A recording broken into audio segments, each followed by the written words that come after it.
అన్నదాత బిడ్డగా వెండితెర దేవుడిగా మొదలై తెలుగుదేశం పార్టీ స్థాపనతో రాజకీయ ప్రపంచనాన్ని పేద బడుగు బలహీన వర్గాల్లో చైతన్యాన్ని సృష్టించిన రాజకీయ రాజర్షి, తెలుగు చరిత్రను శాసించిన బ్రహ్మర్షి, ఎవరు అవునన్నా కాదన్నా ప్రజల గుండెల్లో నిలువైన నిజమైన భారత రత్న పద్మశ్రీ నందమూరి తారక రామారావు గారికి ఈ సందర్భంగా నా హృదయపూర్వక నమస్సుమాంజలు స్మరించుకుంటూ ఉన్నాను. చరిత్రలో కొన్ని ఘట్టాలు వస్తాయి. అవి ప్రభుత్వాలను మార్చడమే కాకుండా రాబోయే తరాల భవిష్యత్తును కూడా నిర్ణయిస్తాయి. 2024 ఎన్నికలు కూడా అలాంటివే. ఆంధ్రప్రదేశ్ అభివృద్ధి వేగంగా జరగాలంటే రాష్ట్ర దూరదృష్టి, దృఢ సంకల్పం, కేంద్ర సహకారం తప్పనిసరి అని నమ్మిన గౌరవ ముఖ్యమంత్రి గారు భవిష్యత్తు తరాల కోసం తీసుకున్నటువంటి ఒక వ్యూహాత్మక నిర్ణయమే 2024 ఎన్డీఏ కూటమి. విచ్ఛిన్నమైనటువంటి ఒక రాష్ట్రాన్ని మళ్ళీ దేశంలోని ఒక అగ్రగామిగా నిలబెట్టే పునర్నిర్మాణ మహాయజ్ఞం. ఈ కూటమి ప్రభుత్వ లక్ష్యాలు స్పష్టం. కోల్పోయిన పెట్టుబడులను మళ్ళీ తీసుకురావటం, నిలిచిపోయిన ప్రాజెక్టులకు మళ్ళీ ప్రాణం పోయటం, ప్రతి కేంద్ర రూపాయిని కూడా రాష్ట్ర అభివృద్ధిగా మార్చటం, యువత మళ్ళీ తమ కలలను ఆంధ్ర నేలపై నిర్మించుకునే విధంగా చేయటం మన ప్రభుత్వ లక్ష్యాలు. మన హక్కులను మనం సగర్వంగా సాధించుకుంటూ కేంద్రం నుంచి మునుపెన్నడూ లేని విధంగా నిధుల ప్రవాహాన్ని తెచ్చుకుంటూ ఒక సరికొత్త విజయ ప్రస్థానాన్ని మనం మొదలుపెట్టాం. ఈ మహాసంకల్ప యాత్రలో మొదటి అడుగు 5 అక్షరాల్లో నిండిపోయిన 5 కోట్ల ఆంధ్రుల కళ అమరావతి. అమరావతి గవర్నమెంట్ మనం వచ్చిన వెంటనే 15,000 కోట్ల రూపాయలు కేంద్ర బడ్జెట్లో పెట్టారు. అందులో 13,500 కోట్లు బ్యాంకుల ద్వారా గ్రాంట్, 1,500 కోట్ల రూపాయలు కేంద్ర ప్రభుత్వ నిధి నుంచి మనకి ప్రామిస్ చేస్తే ఇప్పటికే 7,100 కోట్ల రూపాయలు రిలీజ్ అయినాయి. రేపటి తరం గర్భపడే విధంగా ఒక అద్భుత ప్రపంచ స్థాయి నగరంగా ఈ అమరావతి రూపాంతరం చెందబోతా ఉంది. మళ్ళీ చరిత్రలో ఎవరు కదిలించలేని విధంగా, పెట్టుబడిదారుల విశ్వాసాన్ని దెబ్బతీయకుండా, రైతుల త్యాగాలకు శాశ్వత భరోసాగా నిలిచే విధంగా దేశంలో దాదాపు అన్ని రాజకీయ పార్టీలను ఒకే ఒక్క పార్టీ తప్పించి వాటన్నిటి మద్దతుతో సాధించుకున్న అమూల్యమైన చట్టమే అమరావతికి చట్టబద్ధత. అమరావతి చరిత్రలో ప్రజల ఆకాంక్షలకు వ్యతిరేకంగా నిలిచిన ఏకైక నాయకుడిగా జగన్మోహన్ రెడ్డి గారు నిలిచిపోతూ ఉన్నారు. అది వాళ్ళు గుర్తుంచుకోలేకపోయారు. సంఖ్యలతో వాళ్ళు అమరావతిని బంధిస్తే ఒక సంకల్పంతో అమరావతిని సాధించామని చెప్పి మీ అందరికీ నేను తెలియజేసుకుంటా ఉన్నాను. రెండవది పోలవరం. గోదావరి జలాలు సముద్రంలో కలవకుండా రైతన్నల జీవితాల్లో కలవాలనేటువంటి ఏకైక లక్ష్యంతో ప్రారంభమైనటువంటి ప్రాజెక్ట్ ఈ పోలవరం. పోలవరం ప్రాజెక్టు పూర్తయితే 7 లక్షల ఎకరాలకు ఇప్పటి వరకు సాగులోకి రాకుండా ఉన్నటువంటివి, అదేవిధంగా ఇప్పుడు సాగు చేస్తూ రెండో పంటకి ఉపయోగం లేనటువంటి 23 లక్షల ఎకరాలు, అంటే మొత్తం 30 లక్షల ఎకరాలు సస్యశ్యామలం అయ్యి నీటి స్థిరీకరణ జరిగి రైతులకు ఆదాయం పెరిగేటువంటి అవకాశం. 540 గ్రామాలలో స్వచ్ఛమైన శుద్ధమైన మంచినీరు వచ్చేటువంటి అవకాశం. ఎందుకంటే ఒక గుంటూరు ప్రాంతంలో తీసుకుంటే 3 లక్షల ఎకరాల ఆయకట్టుంటే 3 లక్షల ఎకరాల్లో మొదటి పంట పండుతుంది. కేవలం 1,50,000 ఎకరాల్లో మాత్రమే రెండో పంట పండుతుంది. అంటే ఇంకా 1,50,000 ఎకరాల్లో రెండో పంట పండితే 40,000 రూపాయలు పైగా రైతుల్లో ఆదాయం పెరుగుతూ ఉంది. ఎందుకంటే ఆ రోజు పట్టిసీమ కట్టినప్పుడు ఎకరానికి 30 బస్తాలు పండే వరి పట్టిసీమ చంద్రబాబు నాయుడు గారు కట్టిన తర్వాత 40-45 బస్తాలు పండుతూ రైతుల్లో ఆదాయం పెరిగినటువంటి పరిస్థితి. ఇలాంటి బృహత్తరమైనటువంటి కార్యక్రమాన్ని అర్థం చేసుకొని ఆ రోజు 2014లో మన గవర్నమెంట్ వచ్చిన తర్వాత 7 మండలాలు, తెలంగాణలో ఉన్నటువంటి 7 మండలాలని ఆంధ్రప్రదేశ్లో కలిపితే తప్పి నేను ప్రమాణ స్వీకారం చెయ్యను అని చెప్పినటువంటి వ్యక్తి నారా చంద్రబాబు నాయుడు గారు. నెల నెల రివ్యూలు పెట్టారు. కేంద్రంలో ఎక్కడెక్కడ అడ్డంకులు ఉన్నాయో మంచి మంచి అధికారులను పెట్టి 70% వర్క్స్ కంప్లీట్ చేసి 2019లో వారికి అప్పచెప్తే వారు చేసినటువంటి నిర్లక్ష్యం, కాలయాపన ఈ ఆంధ్ర ప్రజలు క్షమించేటువంటి విషయం కాదు. కాంట్రాక్టర్లను మార్చారు, మంచి ఉద్యోగుల్ని మార్చారు, డయాఫ్రమ్ వాళ్ళు చెడిపోయే వరకు దాని విలువ తెలియకుండా చేసి 5 సంవత్సరాల్లో కనీసం 5% వర్క్స్ కూడా చేయకుండా వేల కోట్ల రూపాయలను దారి మళ్లించారు. మళ్ళీ మనం 2024లో వచ్చాం. వచ్చిన వెంటనే మళ్ళీ ప్రాజెక్ట్ కాస్ట్ ఎస్టిమేట్ చేయించాం. 36,000 కోట్ల రూపాయలు మళ్ళీ రీఎస్టిమేట్ చేశారు. ఇందులో ఇంకా దీన్ని పూర్తిగా ప్రారంభించాలంటే 12,000 కోట్ల రూపాయలు కావాలన్నారు. అంతర్జాతీయ నిపుణులతో డయాఫ్రమ్ వాల్ని చెక్ చేపించి మళ్ళీ దాన్ని పట్టాల మీదకి తీసుకొచ్చి ఇచ్చిన 12,000 కోట్ల హామీల్లో ఇప్పటికే 7,000 కోట్ల రూపాయల వరకు రిలీజ్ చేశారు. అప్పుడు 70 జగన్మోహన్ రెడ్డి గారు 5% పనిచేశారు. ఇప్పుడు 12% మనం పనిచేసి దాదాపుగా 2027లో పూర్తిగా కంప్లీట్ చేసి తెలుగు జాతికి అంకితం చేయాలనేటువంటి పట్టుదలతో ఈరోజు గౌరవ ముఖ్యమంత్రి గారు కానీ, అదేవిధంగా నీటిపారుదల శాఖ మంత్రి నిమ్మల రామానాయుడు గారు కానీ ఉన్నారు. ఇటువంటి ఆంధ్రుల జీవనాడి అయిన పోలవరాన్ని 5 సంవత్సరాలు సాగదీసిన జగన్మోహన్ గారు ఎక్కడ, 5 నెలల్లో అడ్డంకులన్నీ తొలగించి పరుగులు పెట్టించిన మేమెక్కడా అని మీ అందరూ తెలుసుకోవాలనుకుంటా ఉన్నాను. మూడవది వైజాగ్ స్టీల్ ప్లాంట్, విశాఖ ఉక్కు, వేల కుటుంబాల ఊపిరి, 1,00,000 మంది కార్మికుల చెమటతో ప్రజల పోరాట పటిమతో స్థాపించుకున్న ఆంధ్రుని హక్కు ఈ విశాఖ ఉక్కు. ఇలాంటి 2019, 2024 మధ్య రా మెటీరియల్స్ లేకపోవటం వల్ల, ఉన్న కెపాసిటీని ఉపయోగించుకోలేకపోవటం వల్ల విపరీతమైనటువంటి నష్టాలలోకి వచ్చి ఉక్కు కర్మాగారం మూతపడేటువంటి స్థితికి వచ్చింది. వేలాది కార్మికుల గుండెల్లో భవిష్యత్తుపై భయాన్ని నింపింది.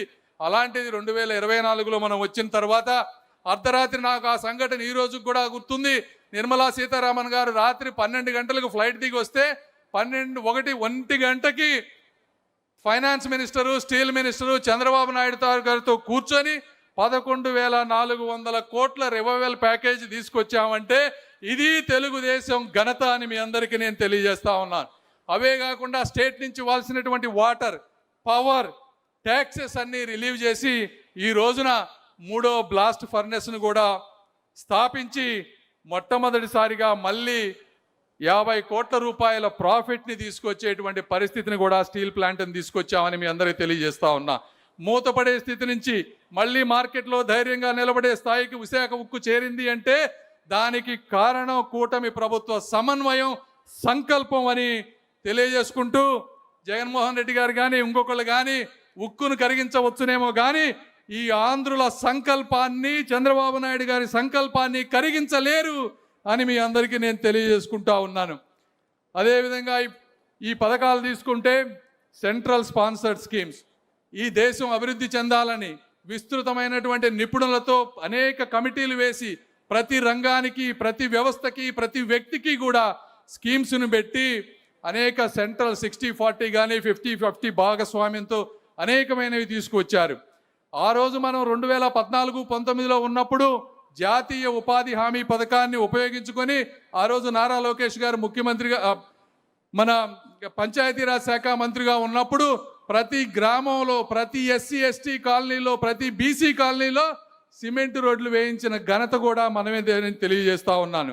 మీరు 2019-24 మధ్య వచ్చి ఇచ్చిన ఫండ్స్ అన్నిటినీ డైవర్ట్ చేశారు. మీరు ఇవ్వాల్సిన, స్టేట్కి ఇవ్వాల్సినటువంటి భాగస్వామ్యాన్ని ఇవ్వలేదు. ఈ విధంగా ఒక సమన్వయం లేకుండా చేస్తే మేము వచ్చేటప్పటికి ఆ స్కీములను బాగు చేయాలంటే 12,000 కోట్ల రూపాయలు మనమే తిరిగి చెల్లించి మళ్ళీ దాదాపుగా ఆగిపోయిన 94 స్కీమ్స్లో 82 స్కీమ్స్ని ఈ రోజున మళ్ళీ తీసుకొచ్చాం. వీటిల్లో ఎన్నో రకాల స్కీమ్స్ ఉన్నాయి, కానీ నేను 1-2 ఉదాహరిస్తాను. ఇందులో మొదటిగా జల్ జీవన్ మిషన్, ప్రతి గ్రామీణ కుటుంబానికి ఫ్లోరైడ్ బారి నుంచి విముక్తి కలిగిస్తూ ఇంటింటికి శుద్ధమైన తాగునీరు అందించాలనే లక్ష్యంతో ప్రారంభించినటువంటి ఒక ప్రజా ఆరోగ్య విప్లవం జల్ జీవన్ మిషన్. దేశం మొత్తంగా 2 లక్షల కోట్ల రూపాయలు ఈ స్కీమ్కు పెట్టారు. మన రాష్ట్రానికి జగన్మోహన్ రెడ్డి గారు ఉన్నప్పుడు 14,000 కోట్ల రూపాయలు ఇచ్చారు. దాని 50-50 అంటే మనం కూడా కనీసం ఇంకో 10,000 కోట్ల రూపాయలు ఖర్చు పెట్టుంటే ఈ రోజున ప్రతి గ్రామంలో కూడా నీరు వచ్చేది. అయితే జగన్మోహన్ రెడ్డి గారు కేవలం 3 నుంచి 4,000 కోట్ల రూపాయలు ఖర్చు పెట్టి, అది కూడా ఆ ఖర్చు పెట్టినవి కూడా సస్టైనబుల్ వాటర్ రిసోర్సెస్ నుంచి తీసుకోకుండా ఎక్కడికక్కడ బోర్లు వేసి, ఆ వేసిన బోర్లు కూడా ఈరోజు ఎండిపోయేటువంటి పరిస్థితి. అంటే వాడుకున్న ఆ తక్కువ నిధులను కూడా సమర్థవంతంగా ఉపయోగించుకోలేని ఒక అసమర్థ పరిపాలన చేసినటువంటి వ్యక్తి జగన్మోహన్ రెడ్డి గారు. మనం వచ్చిన తర్వాత ఈ 2 సంవత్సరాల్లో 2 లక్షల కొత్త ట్యాప్ కనెక్షన్స్ ఇచ్చాం. అదేవిధంగా ఈ స్కీమ్ పూర్తిగా ఆగిపోతే గౌరవ ముఖ్యమంత్రి గారు ప్రధానమంత్రి గారిని జలశక్తి మినిస్టర్ని అనేక సార్లు కలిసి మళ్ళీ ఆ స్కీము 2028 వరకు ఎక్స్టెండ్ చేసే విధంగా చేసి మొన్న మార్చి 26లో MOU చేసుకున్నాం. ఈ స్కీమ్ ద్వారా మళ్ళీ ఈ రోజున 2600 కోట్ల రూపాయలు మన రాష్ట్రానికి వచ్చినాయని నేను తెలియజేసుకుంటా ఉన్నా. జగన్మోహన్ రెడ్డి గారికి కానీ ఎవరైనా సరే నీళ్లు అందించడం అనేది సంక్షేమం కాదు, ఇది ఒక ప్రభుత్వం యొక్క ప్రాథమిక బాధ్యత అనే విధానాన్ని జగన్మోహన్ రెడ్డి గారు గ్రహించలేకపోయారు. ఈ విధంగా జాతీయ ఉపాధి హామీలో ప్రతి సంవత్సరం రావాల్సినటువంటి నిధులు, అదేవిధంగా అన్యాయంగా నిలిపివేసిన 180 కోట్ల రూపాయల నిధులు 2019-24 మధ్యలో తెలుగుదేశం పార్టీ వాళ్ళు కానీ ఇంకొకళ్ళు కానీ చేసిన నిధులను ఆపివేస్తే 180 కోట్లు మనం తీసుకొచ్చాం. అదేవిధంగా అడవుల్లో కొండల్లో నివసిస్తూ శతాబ్దాలుగా అభివృద్ధికి దూరంగా ఉన్న గిరిజన ప్రాంతాల్లో PM జన్మన్ పథకం ద్వారా పవన్ కళ్యాణ్ గారి నేతృత్వంలో ఈరోజు అనేక రోడ్లు ఇళ్ళు నిర్మించబడతా ఉన్నాయి. అదేవిధంగా ఇన్ఫ్రాస్ట్రక్చర్ తీసుకుంటే ఈరోజు రైల్వే ఒకప్పుడు మన రాష్ట్రానికి 1000-2000 కోట్ల రూపాయలు వచ్చాయి. గత 2 సంవత్సరాల్లో ప్రతి సంవత్సరం 10,000 కోట్ల రూపాయలు, అంటే ఈ ఒక్క 2 సంవత్సరాల్లోనే దాదాపు 20,000 కోట్ల రూపాయలు తీసుకొచ్చాం. 316 ROBలు RUBలు ఈరోజు కన్స్ట్రక్షన్ జరుగుతూ ఉన్నాయి. 73 అమృత్ భారత్ స్టేషన్లు నడుస్తూ ఉన్నాయి. 16 వందే భారత్ ట్రైన్లు ఉన్నాయి. డబులింగ్, ట్రిపులింగ్, క్వాడ్రిపుల్ లైన్స్ అవుతా ఉన్నాయి. 2,500 కోట్ల రూపాయలతో ఈరోజు అమరావతి రైల్వే నిర్మాణానికి అనుమతులు ఇచ్చారు. 2వ విడత పూలింగ్ వచ్చి భూమి వస్తే అది మొదలవుతుంది. సౌత్ కోస్ట్ రైల్వే జోన్ తీసుకొచ్చాం. అదేవిధంగా హైవేస్ గత 2 సంవత్సరాల్లో ఒక్కొక్క సంవత్సరం 12,000 కోట్ల రూపాయలు, అంటే కేవలం ఈ 2 సంవత్సరాల్లో 25,000 కోట్ల రూపాయలు నేషనల్ హైవేస్ నుంచి తీసుకొచ్చాం. ఒక 3 నెలల్లో అమరావతి రింగ్ రోడ్డు దాదాపు 25,000-30,000 కోట్ల రూపాయలతో అది కూడా శాంక్షన్ అవబోతా ఉంది. ఎయిర్పోర్ట్స్ మన మంత్రి గారు ఉన్నారు ఇక్కడ, వారు చెప్తారు. అయితే ఒక భోగాపురం ఎయిర్పోర్ట్ తీసుకుంటే మనం ఆ రోజున శంకుస్థాపన చేశాం. 5 సంవత్సరాల కాలయాపన చేశారు. 4,600 కోట్ల రూపాయల భోగాపురం ఎయిర్పోర్టు ప్రైవేటు పెట్టుబడి ఉంటే స్థలాలు ఇవ్వటం చేతగాక కేవలం 600 కోట్ల రూపాయల వర్కులు 5 సంవత్సరాలు చేశారు. వచ్చిన వెంటనే మంత్రి గారు గత సంవత్సరం 2,000 కోట్ల రూపాయల వర్కు, ఈ సంవత్సరం 2,000 కోట్ల రూపాయల వర్కు చేసి మొత్తం వర్కులు కూడా ఈరోజు పూర్తి చేసి త్వరలో ఓపెన్ చేయబోతా ఉన్నారు. అదేవిధంగా మనం ఈ ప్రభుత్వంలో భాగస్వామ్యం అయిన తర్వాత పూర్వోదయ స్కీమ్ అనేది కేవలం 5 రాష్ట్రాలకు ఇచ్చారు. ఒక కోస్టల్ కారిడార్ ఉన్నా, వెనకబడ్డ ప్రాంతాలు ఉన్నా ఆ ప్రాంతాలకు ప్రత్యేక ప్యాకేజ్ ఇచ్చినటువంటి పూర్వోదయ స్కీమ్. ఈ స్కీమ్ ద్వారా రాయలసీమలో హార్టికల్చర్ హబ్స్ కానీ, అగ్రికల్చర్ హబ్స్ కానీ, కాఫీ, క్యాషు, కోకోనట్, ఆక్వాకల్చర్ అభివృద్ధి చేసుకునే విధంగా, అదేవిధంగా ఆ ప్రాంతాల్లో కనెక్టివిటీ, లాజిస్టిక్స్ పెంపొందించే విధంగా పూర్వోదయ స్కీమ్ని మోదీ గారు మనకు బహుమతిగా ఇచ్చారు. దానికి ఈరోజు 40,000 కోట్ల రూపాయల DPRలు సిద్ధమవుతా ఉన్నాయి. ఇవన్నిటినీ ఉపయోగించుకోవాల్సిన అవసరం ఉంది. మీరు ఇప్పుడే వీడియోలో చూశారు, ఒక బల్క్ డ్రగ్ పార్క్ కానీ, కొప్పర్తి నోడు కానీ, ఓర్వకల్ నోడు కానీ దాదాపు 5,000 కోట్ల రూపాయలతో వచ్చినాయి. ఇవన్నీ కాకుండా మీకు తెలిసినటువంటి ఇన్వెస్ట్మెంట్స్, నారా లోకేష్ గారి నిరంతర కృషితో గూగుల్ AI హబ్ $15 బిలియన్, అంటే 135,000 కోట్లు, ఆర్సెలార్ మిట్టల్ 140,000 కోట్లు, BPCL రామాయపట్నం 95,000 కోట్ల రిఫైనరీ, NTPC గ్రీన్ హైడ్రోజన్ 185,000 కోట్లు, రాయల్ ఎన్ఫీల్డ్ 2,500 కోట్లు, AMCA డిఫెన్స్ ప్రాజెక్ట్ 15,800 కోట్లు. ఈ విధంగా ప్రపంచ దిగ్గజాలన్నీ కూడా ఆంధ్రప్రదేశ్ చూస్తూ ఉన్నాయంటే అది యాదృచ్ఛికం కాదు, మన నాయకత్వంపై ఉన్నటువంటి ఒక నమ్మకం అని కూడా మీరందరికీ నేను తెలియజేసుకుంటా ఉన్నా. గూగుల్ నుంచి గ్రీన్ హైడ్రోజన్ వరకు ప్రపంచ భవిష్యత్తు టెక్నాలజీ అన్నిటిలో కూడా ఈరోజు ఆంధ్రప్రదేశ్ తన ముద్ర వేస్తూ ఉంది. పెట్టుబడులు వస్తే ఉద్యోగాలు వస్తాయి, అవకాశాలు వస్తాయి, భవిష్యత్తు మారిపోతూ ఉంటుంది. ఇవి కాకుండా ఎన్నో ఉన్నాయి, సమయం తక్కువగా ఉంది కాబట్టి నేను చెప్పడం లేదు. ఒక అమృత్ వాటర్ స్కీమ్ కానీ, PM సూర్య గారి ద్వారా పేదవాళ్ళకి సోలార్ పవర్ ఇవ్వటం కానీ, రాబోయే 750 ఎలక్ట్రిక్ బస్సులు కానీ, ప్రతి మేజర్ సిటీలో స్పోర్ట్స్ కాంప్లెక్స్లు కానీ, అదేవిధంగా ప్రతి మారుమూల గ్రామానికి 4G టవర్స్ కానీ, ప్రతి ఇంటికి ఆప్టికల్ ఫైబర్ కానీ, అదేవిధంగా పూర్తిగా మర్చిపోయిన టూరిజం, ఒక అఖండ గోదావరి, ఒక గండికోట, ఒక సూర్యలంక బీచ్, ఒక Nagarjuna Sagar Buddhist spiritual experience centre, ఒక అహోబిలం, ఒక బొర్రా కేవ్స్, ఇవన్నీ కూడా గత 2 సంవత్సరాల్లో తీసుకొచ్చినటువంటి ప్రాజెక్టులని మీ అందరికీ నేను తెలియజేస్తా ఉన్నా. నిన్నటి వరకు నిర్లక్ష్యానికి గురైన ఆంధ్ర పర్యాటక ప్రాంతం ఈరోజు సంస్కృతి, వారసత్వం, ఉపాధిని కలిపే అభివృద్ధి శక్తిగా రూపాంతరం చెందుతా ఉంది. ఆఖరిగా ఇవి ఆంధ్రప్రదేశ్ ఇవి వచ్చినటువంటి అన్నీ కూడా ఇవి ఆంధ్రప్రదేశ్ ప్రజల పోరాటాలకు, శ్రమకు, సహనానికి దక్కినటువంటి న్యాయమైన ప్రతిఫలాలు. విభజనతో దగాపడినటువంటి ఆంధ్ర ప్రజలు చరిత్రలో మళ్ళీ సగర్వంగా తల ఎత్తుకొని నిలబడే అవకాశం మనకి ఈరోజు వచ్చింది. ఇది దేవుడిచ్చిన వరం, చంద్రబాబు నాయుడు గారి సంకల్ప బలం. ఈ వరాన్ని అందరం కలిసి వాడుకోవాల్సిన అవసరం ఉంది. ఇంతటి బలమైన కూటమి, ఇంత అనుకూలమైన తరుణం ఉన్న ఈ అవకాశాన్ని మనం వదులుకోకూడదు.